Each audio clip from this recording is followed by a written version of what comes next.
Budget ঘাটতি পৃথিবীর সব দেশেই কিন্তু বাজেটের যে লক্ষ্য থাকে সেই লক্ষ্য শতভাগ কখনোই সেখানে অর্জিত হয় না।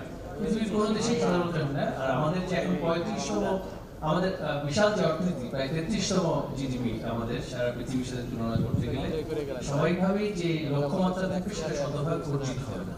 তবে ঘাটতির যে বিষয়টি সেই ঘাটতির বিষয়টা সাধারণত 6% মতো, 5-এর মধ্যে থাকাটাই হচ্ছে আমাদের 5-এর মধ্যে, কিন্তু মার্কিন যুক্তরাষ্ট্রে যেটা এখন আমাদের হচ্ছে 4.6% বাজেট ঘাটতি।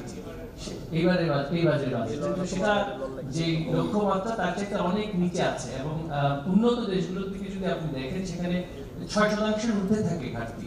মার্কিন যুক্তরাষ্ট্রে আমরা গতকাল যে করলাম সেটা প্রায় 6.8% বোধহয় সেই ধরনের একটা তথ্য আসলো। আর আমাদের কিন্তু সরকারের যে ঋণ সার্বিকভাবে সেটা আঞ্চলিক মানদণ্ডে আবার বলছি অনেক কম।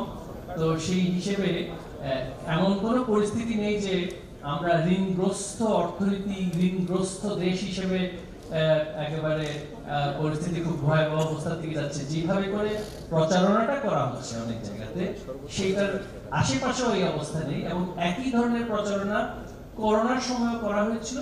বাংলাদেশের অর্থনৈতিক অবস্থা খুবই ভয়াবহ অবস্থায় পড়বে, করোনা পরবর্তী অবস্থা আরো ভয়াবহ অবস্থার মধ্যে পড়বে, এগুলো আসলে অনেকটাই অপপ্রচারের মতোই ছিল। তবে এটা এত বেশি দুশ্চিন্তার কারণ নেই, এটা আমি শুধু বলতে চাচ্ছিলাম। মাননীয় মন্ত্রী, আমার নাম হচ্ছে সাইদ, আমি